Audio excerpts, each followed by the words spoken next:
Hello students. आज हम एक प्रोसेस के बारे में स्टडी करेंगे जो कि कांस्टेंट टेम्परेचर प्रोसेस है। तो देखिए इसके अंदर क्या होता है कि जब हम हीट सप्लाई करते हैं सिस्टम को, तो हमारा जो एम है इस प्रोसेस में वो कांस्टेंट टेम्परेचर रखना है।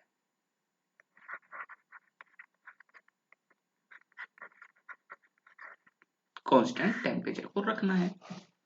जब हम इस सिस्टम को यहाँ पर हीट सप्लाई कर रहे हैं Q12 या हम कहें Q या डेल्टा Q, जब हम ये सप्लाई इसको की जा रही है हीट, तो क्या होगा यहाँ पर कि पिस्टन ऊपर की ओर मूव करेगा यदि फ्री है।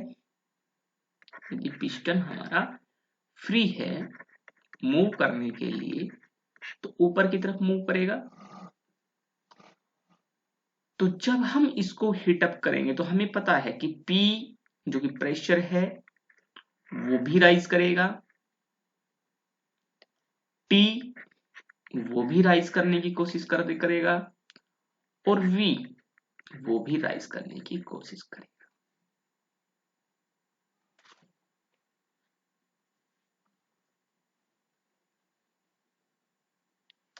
लेकिन जब हमने T को इस प्रोसेस के अंदर कांस्टेंट रखा है तो इसका मतलब क्या है।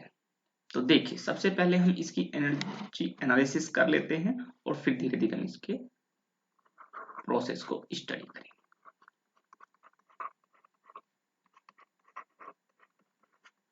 ये हमें पता है एनर्जी एनालिसिस के लिए ये हमारी एक इसको हम इक्वेशन कहें, फॉर्मूला कहें, या वैसे तो ये एनर्जी कंजर्वेशन प्रिंसिपल के अकॉर्डिंग है थर्मोडायनेमिक्स के अंदर।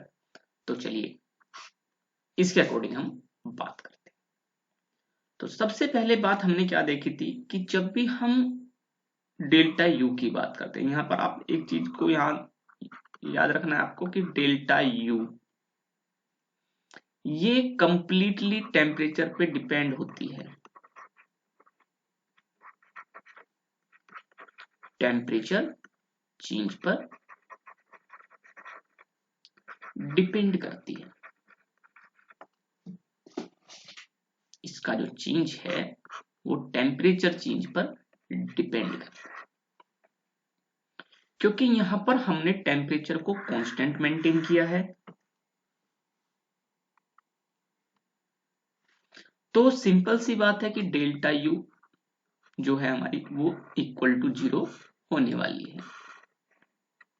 क्लियर है ये चीजें।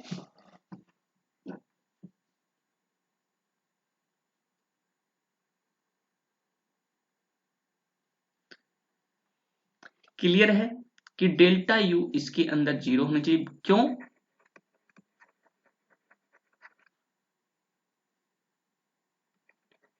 No temperature change during process.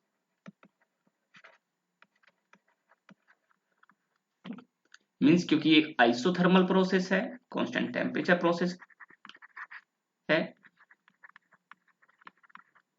इसको हम आइसोथर्मल भी कह देते हैं। तो इंटरनल एनर्जी इसके अंदर चेंज नहीं होने वाली।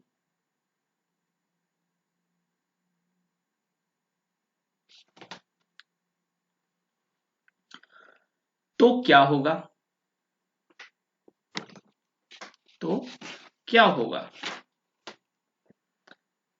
कि जितना भी हमारी हीट सप्लाइड है अकॉर्डिंग टू इक्वेशन वो कंप्लीटली वर्क में कन्वर्ट हो जाएगी।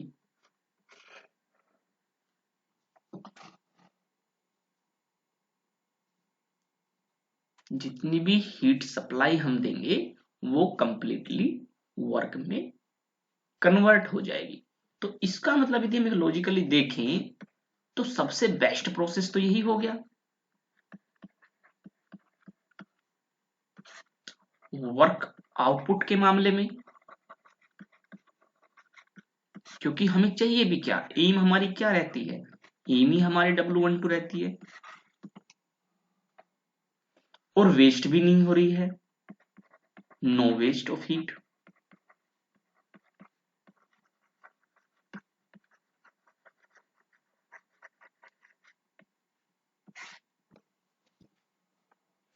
तो मीन्स यदि हमें किसी सिस्टम से वर्क लेना है, यदि हमें किसी सिस्टम से वर्क लेना है, ये हमारा सिस्टम है और इससे हमें वर्क लेना है, तो हमें कांस्टेंट टेम्परेचर प्रोसेस को फॉलो करना चाहिए ताकि उससे हम ज्यादा से ज्यादा वर्क ले सकें। और यहाँ तो ये क्लियर है कि जितना हीट सप्लाई करेंगे उतना पूरा का पूरा वो वर्क में कन्वर्ट हो जाएगा। तो क्या ऐसा रियलिटी में है कि कंप्लीट हीट वर्क में कन्वर्ट हो जाए? देखिए थ्योरेटिकली तो हमें दिख रहा है, थ्योरेटिकली हमें दिख रहा है, तो यस ये पॉसिबल है। ध्यान दीजिएगा यहाँ पे, ये बहुत इंपॉर्टेंट बातें यहाँ पर हो रही है। थ्योरेटिकली हमें दिख रहा है कि यस ये पॉसिबल है, लेकिन यदि हम प्रैक्टिकली देखें तो ये पॉसिबल नहीं। चलो थोड़ा सा आपको व्यू दे देते हैं।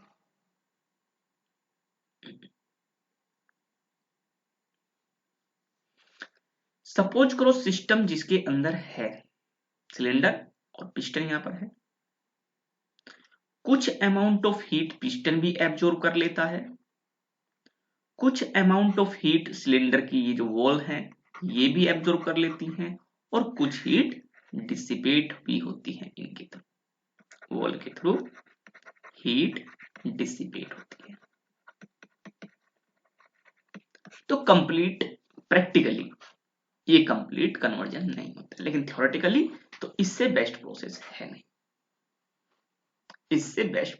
देखिए ये आपको याद रखना है, वॉल के थ्रू हीट का डिसिपेशन होता है, पिस्टन के थ्रू हीट का डिस्ट्रीब्यूशन होता है, ये याद रखना है क्योंकि इससे नेक्स्ट प्रोसेस इसी पर टिका है, इस हीट डिसिपेशन से ही उसको लिया गया है। तो ये आपको इस प्रोसेस में याद रखना है कि इसमें ऐसा होता है कि सिस्टम को तो हमने कांस्टेंट टेम्परेचर पर मेंटेन कर दिया, लेकिन डिसिपेशन हीट को हम नहीं रोक पाए। तो ऐसा प्रोसेस भले ही थ्योरेटिकली हीट का कंप्लीट कन्वर्जन वर्क में कर रहा हो, लेकिन रियलिटी में ऐसा होता नहीं है। लेकिन छोड़िए वो चीजें, हमारे लिए तो फिर भी बहुत बड़ी बात है कि हम मैक्सिमम हीट को वर्क में कन्वर्ट करें, या कंप्लीटली थ्योरेटिकली चेंज कर पा रहे वर्क। तो ये एक बेस्ट प्रोसेस है, तो यस एक best process, no waste of heat यहाँ पर है, yes no waste of heat यहाँ पर, यदि प्रैक्टिकल अप्रोच पे हम ना जाए तो। ठीक है, चलिए आगे चलते हैं।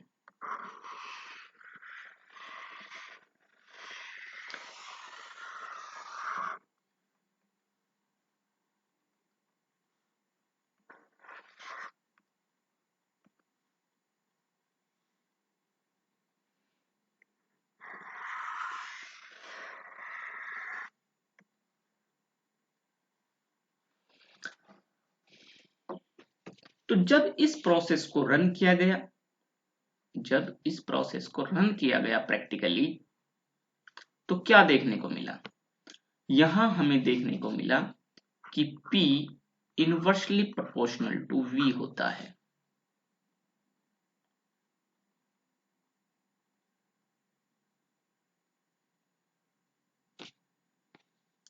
P inversely proportional to V होता है।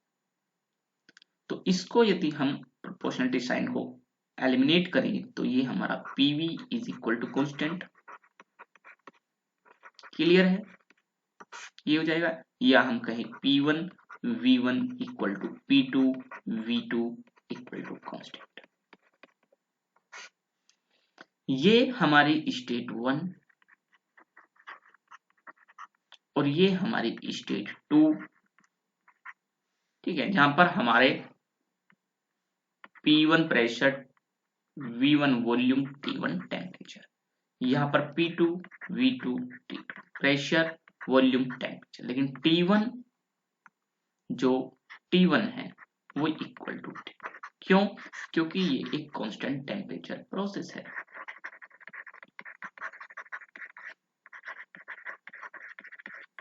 इस वजह से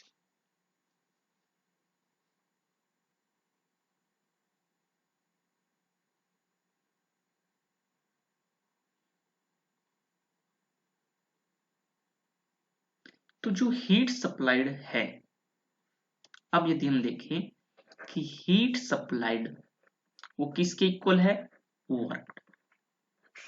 ये चीज क्लियर हो गई थी अभी। और वर्क आउटपुट जो है हमारी, उसको हम किससे लेते हैं?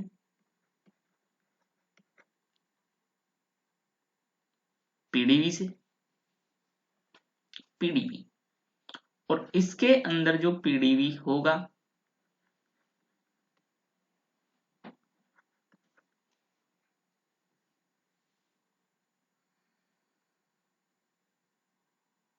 तो यहां पर जो ये रिलेशन है, इसको हटा देते हैं।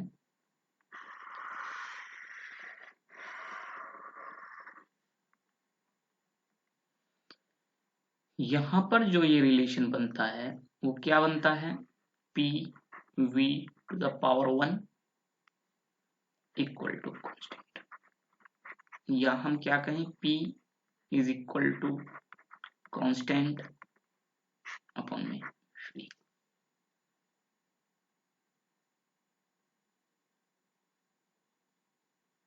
ठीक है, तो इसका मतलब W12 जो होगा वो कांस्टेंट में V और T, ये कांस्टेंट है,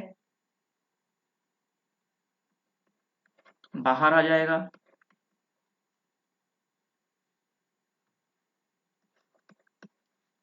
और 1 अपॉन V रह जाए। 1 अपॉन V को हम इसके अंदर क्या लिखेंगे?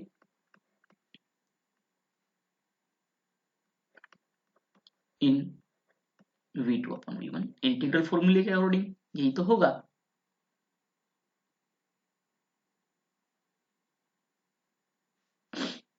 तो जो W12 होगा, तो इस तरीके से जो W12 होगा वो क्या होने वाला है?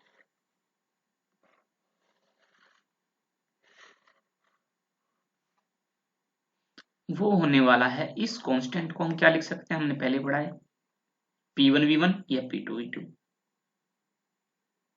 ये हमारे कांस्टेंट है।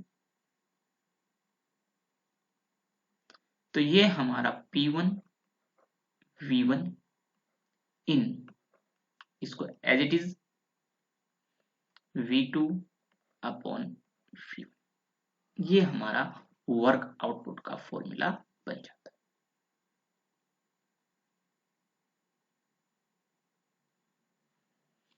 इसको हम P1 P2 V2 इन V2 अपॉन V1 ये भी लिख सकते हैं, क्योंकि यहां हमने भी देखा कि P1 V1 equal to P2 V2 है। तो इससे या इससे, दूसरा इसको आप बाद में याद रखना, P1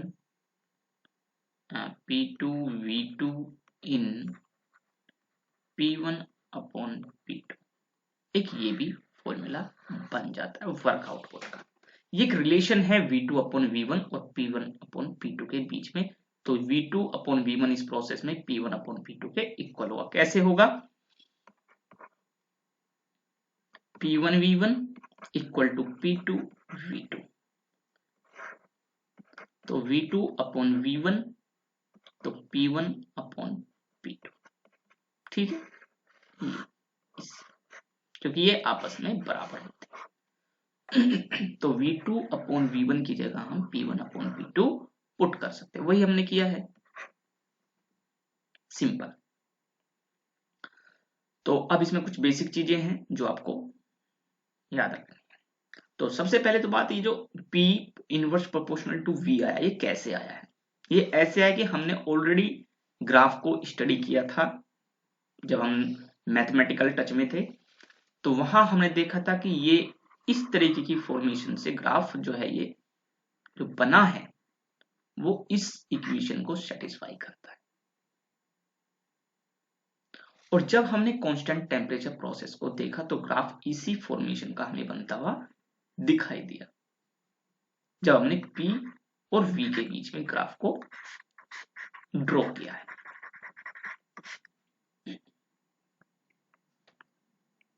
तो इसी से ये क्लियर हुआ था कि P इक्वल टू कांस्टेंट और ओमेगा P। कांस्टेंट को यदि हम हटा देते हैं तो हम इसको ये लिख सकते हैं। तो इसी से ये यहाँ पर डिक्लेयर हुआ था। तो ये हम मैथमेटिकल टच में जब हम गए थे ग्राफ्स के, तब हमने इसको क्लियर कर लिया था कि ये ग्राफ ऐसे कैसे बनता है। तो ऐसा ही सेम फॉर्मेशन देखने को मिली कांस्टेंट टेम्परेचर प्रोसेस में। तो इस तरीके से हमने इसको बता दिया कि ये इसका ग्राफ बनने वाला है जो कि पीवी के रिलेशन के बीच में।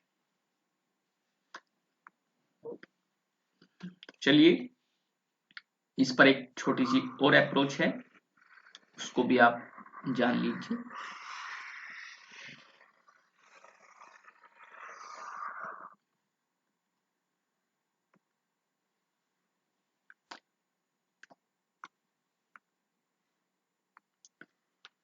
दो टर्म्स इसके अंदर इंपॉर्टेंट है। एक तो n, वो हम ऑलरेडी पढ़ चुके हैं, n की वैल्यू 1 होने वाली है।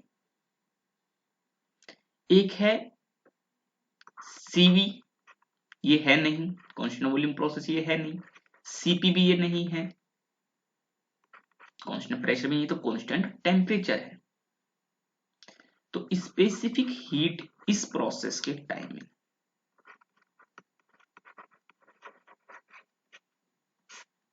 स्पेसिफिक हीट,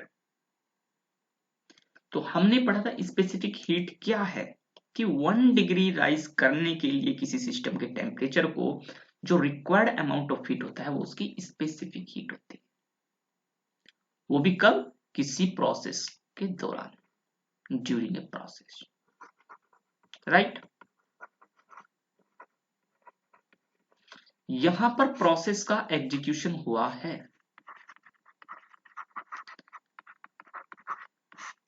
हीट सप्लाई भी की गई है,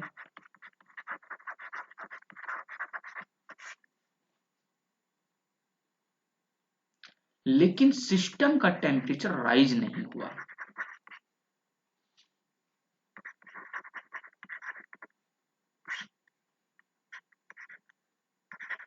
वो कांस्टेंट बना रहा है। तो हम इसमें एक ओवरव्यू लगा देते, ओवरव्यू ये ले लेते हैं या लॉजिक ये ले लेते हैं कि जो C है स्पेसिफिक हीट, वो इसके अंदर इन्फिनिटी है, कि मीन्स कितना भी अमाउंट आप हीट का दो इसको, ये वेरिएशन नहीं आएगा। मीन्स यदि वेरिएशन आपको इसके अंदर लाना है तो कितनी अमाउंट ऑफ हीट को सप्लाई करना पड़ेगा? इन्फिनिटी। तो ये इसके साथ लॉजिक वर्क करता है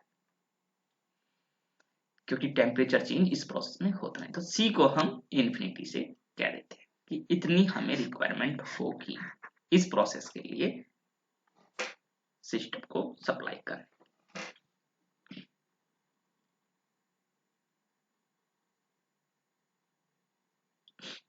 क्लियर है?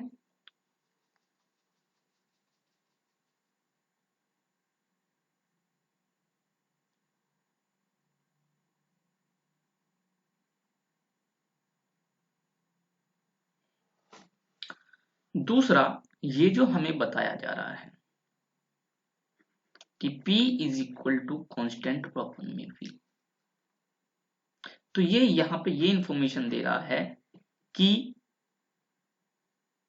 जैसे जैसे प्रेशर राइज होगा वैसे वैसे वॉल्यूम कम, या जैसे जैसे वॉल्यूम इंक्रीज करेगा प्रेशर कम होता है। तो इस प्रोसेस में कुछ ऐसा ही होता है, जितना प्रेशर राइज होना चाहिए उतना प्रेशर राइज नहीं होता है। तो यहां पर ये चीजें सबसे इंपॉर्टेंट हो जाती है। तो C के बारे में हमने पढ़ा, P इनवर्सली प्रोपोर्शनल होता है, इसके बारे में मैंने जाना, क्योंकि ग्राफ ही इस चीज को डिफाइन कर देता है कि डिफाइन क्या कर रहा है कि ये जो ग्राफ है ये इसका ग्राफ है, इस रिलेशन का ग्राफ है। ये 1 की जगह आप कांस्टेंट रख लो, कोई भी वैल्यू हो सकती है, लेकिन है ये इसी से रिलेटेड।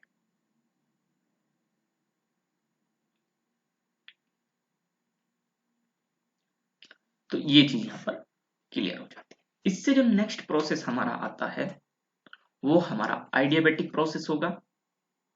दिस आइडियाबैटिक प्रोसेस, तो इसको हम नेक्स्ट चैप्टर में करेंगे या नेक्स्ट लेक्चर में करने वाले हैं।